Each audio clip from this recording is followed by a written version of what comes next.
Gusto ko kapag nagkaanak tayo yung spoiled. Ang cute nun. Mami, bilan mo ako ng bagong phone, yung iPhone 14 Pro Max. Bakit anak? Di ba kakabili ko lang ng phone sa'yo? Full storage na kasi ako, Mami. Tapos yung mga friends ko may mga bago na ring phone, so I need to keep up. Wala pa akong pera ngayon, anak. Anong sabi mo? Bibilan mo ako? Bibilan mo ako? Ito na, bibilan na kita. Wow, this is so nice. Mami, ang ganda nitong bag na to. Tara, shopping tayo.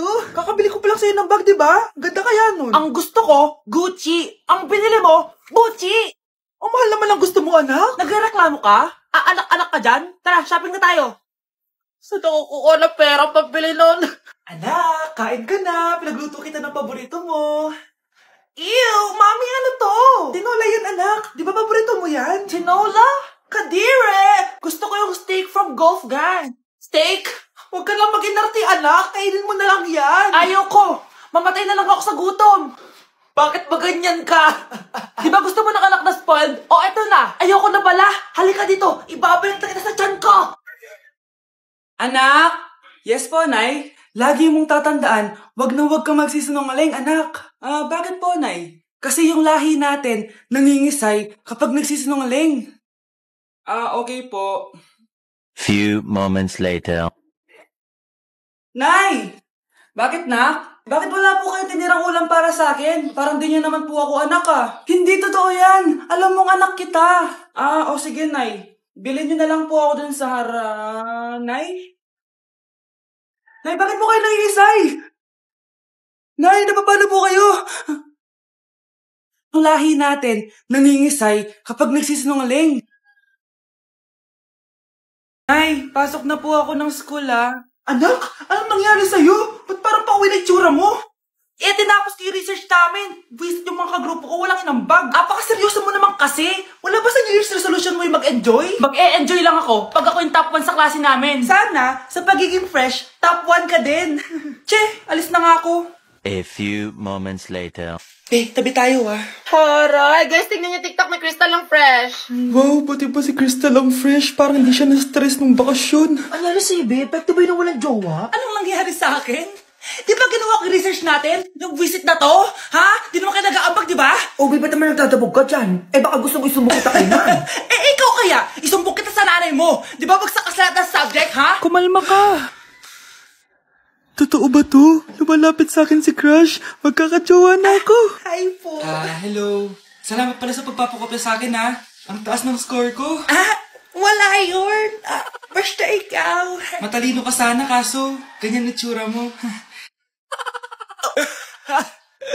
Iloso po, sumbatero, number 2, mukhang kasino. Sino nag-aaway? Eto, gamitin mo to. Sikreto to ni Crystal kaya nag-glow up siya. Garnier Anti-Acne Serum. Be, totoo ba yan? No bumps, pimples, and acne marks? Mag-glow up na ako! Oo, be. Ito, try mo na. Ito na ang simula ng aking pagbangon. From breaking out to breaking free. Anay, ito na po yung pagkain ni tatay.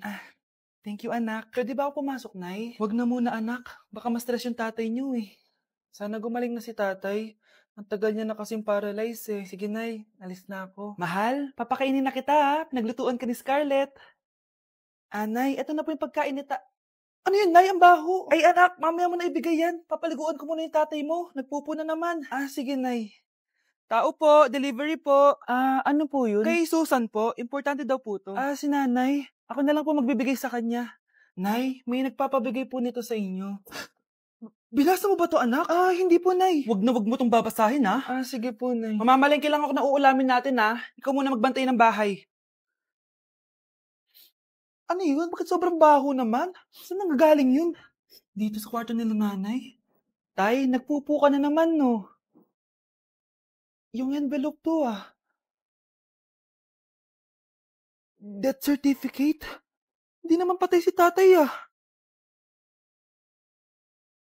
Hello po. Buti naman po, ma'am. Sinagot niyo na. This is St. Peter's Funeral. Kailan niyo po ipapaimbasa mo yung asawa niyo? Isang linggo na rin po kasi baka bumaho po yung bangkay niya. Anak, alam kong nasa kwarto ka ng tatay mo. Si nanay.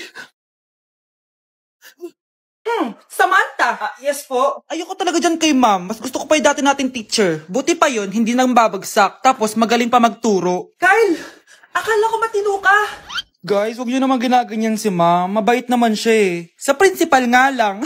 Akala niyo di ko alam mga pinagsasabi niyo sa akin? Lahat po ng sinabi namin sa GC. Totoo po yan, ma'am. Diba sabi nga nila, ma'am, truth hurts? Truth hurts pala, ha? Sige, papakita ko to sa principal sa office. Sige, ma'am, sabihin mo sa principal. At sasabihin din namin yung mga baho mo. Ha?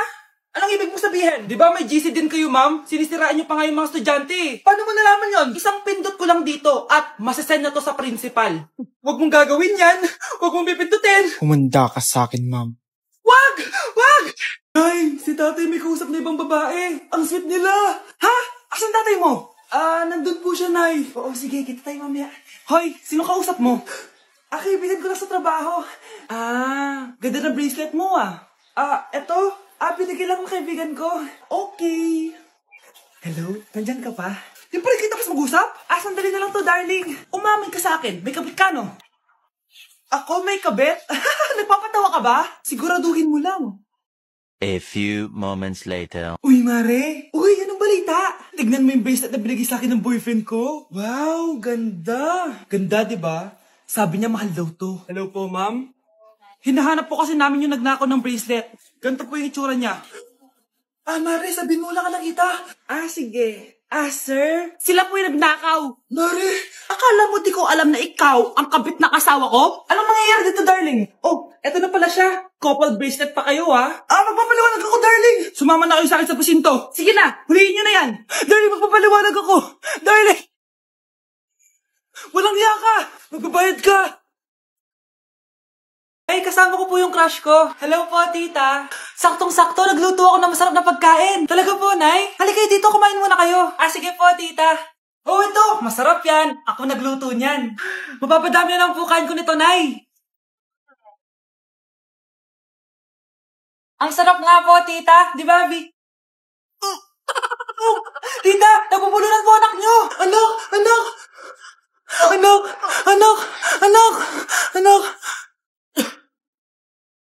Nok, anong gagawin natin, tita? Tumawag ka ng doktor. Sige po, tita. Nandito na ako. Dok, bilisan niyo, Dok. Na paano siya? Nabulunan po. May jowa ba siya? Importante pa ba yun? Ligtas mo anak ko. Ito na. Patay na siya. Anak! Patay na siya. Sayang, ka-crushback ko pa naman siya. Crushback mo ako?